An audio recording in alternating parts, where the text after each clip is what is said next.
வணக்கம். Leonardo da Vinci, இது French உச்சரிப்புனால Leonardo da Vinci அப்படிங்கிற மாதிரி சொல் இருக்குது. இப்போ ஒரு 3 ஆண்டுகளுக்கு முதல்ல நானும் என்னுடைய துணைவியாரும் பாரிஸ் போயிருந்தபோது லூவர் மியூசியத்துக்கு போகக்கூடிய வாய்ப்பு எனக்கு கிடச்சிது. அந்த லூவர் மியூசியத்தில் என்ன முக்கியமான சிறப்பு என்ன அப்படின்னா, லியனார்டோ டாவின்சியினுடைய ஓவியங்களுக்காகவும் சிற்பங்களுக்காகவுமே ஒரு தனி இடத்த ஒதுக்கி வச்சுருக்குறாங்க. நான் போகணும்னு நினச்சி போக முடியாமல் போனது என்ன அப்படின்னு பார்த்தீங்கன்னா, டாவின்சியினுடைய அந்த கல்லறை.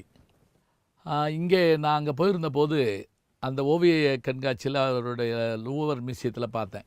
இவர் ஓவியர் மட்டுமல்லர், உடற்கூற்றாய்வாளர், வேதியியலாளர், இயற்பியலாளர், வானநூல் வல்லுனர், சிற்பி, கவிஞர் என்று பல்தரப்பட்ட திறமைகள் உடையவராக இருந்தார். ஒரு விவசாயி ஒரு ஓவியம் வரைந்து கொடுக்குமாறு இவருடைய தந்தையார் இடத்துல கொடுத்தபோது ஒரு பலகையும் ஓவிய கருவிகளும் கொடுத்த உடனே அதை வாங்கி டாவின்சி என்ன பண்ணாரா, தன்னுடைய இளம் வயதிலேயே நெருப்பை உமிழ்கிற பாம்புகளுடைய படத்தை அதில் போட்டு கொடுத்தாராம். அதை பார்த்து அந்த விவசாயி அரண்டு போனானான். அதை உடனே கொண்டு போய் அவங்க அப்பா ஒரு இதில் விற்க அது பெரும் விலைக்கு போச்சான். பிறகு தான் தன்னுடைய மகனுடைய திறமையை தெரிஞ்சுக்கிட்டு அவரை கொண்டு போய் பெரிய இடத்துல இந்த கலை நுட்ப படிப்புக்கு படிக்க வைக்கிறார். வெராக்கியோ என்கின்ற ஒரு புகழ்பெற்ற ஓவியர்கிட்ட இவர் போய் ஓவியம் பயில்றார், சிற்ப வேலையும் படிச்சுக்கிறார். அப்படி வரைஞ்ச போது இவர் வரைந்த ஒரு ஓவியம் அவர் ஆசிரியரையே கொஞ்சம் மிரட்டிருச்சான். என்ன அப்படின்னா, ஜீசஸ் கிரைஸ்டுக்கு ஞானஸ்தானம் செய்கிற படம் ஒன்று வரைய சொல்லியிருக்காங்க. அப்போ இவர் வரைஞ்ச போது என்ன செய்தாராம், இந்த ஞானஸ்தான படத்தில் இயேசுவுக்கு பக்கத்தில் அவருடைய உடைகளை தாங்கி நிற்கின்ற தேவதைகள் சிலவற்றை வரைந்திருந்தாராம். அதை பார்த்து வெராக்கியோ ரொம்ப வியந்து போனாராம். இவர் தன்னை காட்டிலும் புகழடைவார்னு அப்போவே நம்பினாராம். அவருக்கு பொறாமை ஏற்பட்டதுன்னு ஒரு கதை சொல்கிறாங்க. ஆனால் அப்படி இருந்திருக்க முடியாது. ஏன்னா தன்னுடைய மாணவர்கள் பெருமையாடிறத எல்லோரும் விரும்புவாங்க. பிறகு இவர் சிற்பக்கலையிலையும் மிகச்சிறப்பான திறமையுடையவராக இருந்தார். விஞ்ஞானத்துறையிலையும் இவருக்கு ஈடு இல்லை இணையில்லைம்பாங்க. உதாரணமாக சொல்கிறதா இருந்தால், இப்போ இவருக்கு கண்டுபிடிச்ச பொருட்கள் எத்தனை அப்படின்னு கணக்கு போட்டு பார்த்தா ரொம்ப வியப்பாக இருக்கும். இப்போ ஒரு சின்ன உதாரணம் சொல்கிறேன்.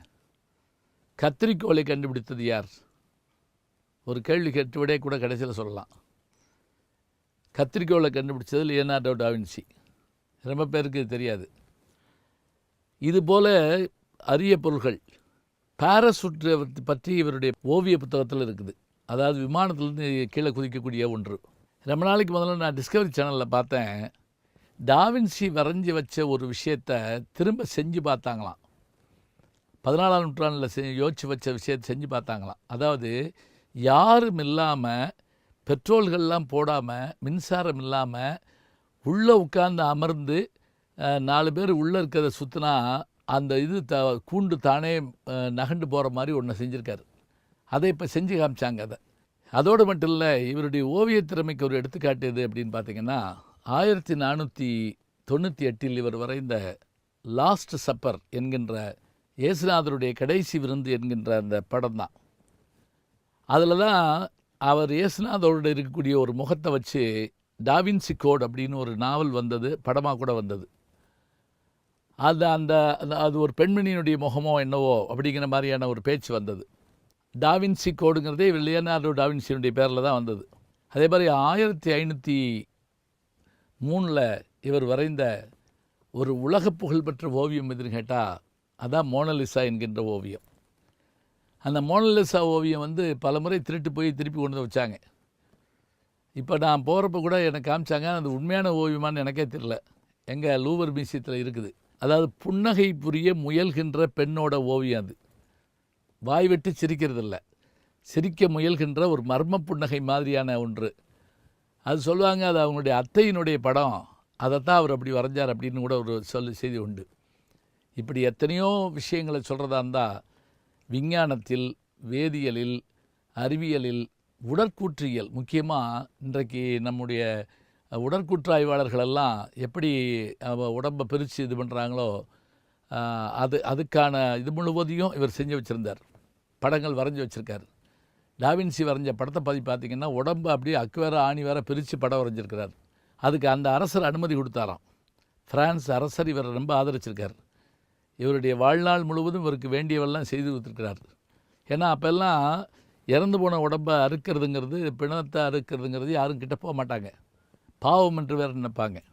அதெல்லாம் தாண்டி இவர் எல்லா வகையான செயல்பாட்டிலும் ஈடுபட்டார்னு சொன்னால், இவர் வரைந்த ஓவியங்கள் பல அங்கே இருக்கக்கூடிய கிறிஸ்தவ ஆலயங்களில் இன்றைக்கும் காணப்படுகின்றன.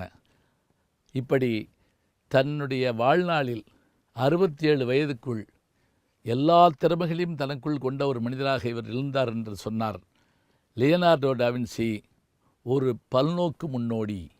வணக்கம் அன்புக்குரிய யூடியூப் நேயர்களே, நீங்கள் இன்னும் என்னை நெருக்கமாக பின்தொடர வேண்டும் என்று சொன்னால் ட்விட்டர், இன்ஸ்டாகிராம், ஃபேஸ்புக் போன்ற சமூக வலைதளங்களில் பின்தொடர்ந்து வாருங்கள். நாம் முன்தொடர்ந்து செல்வோம்.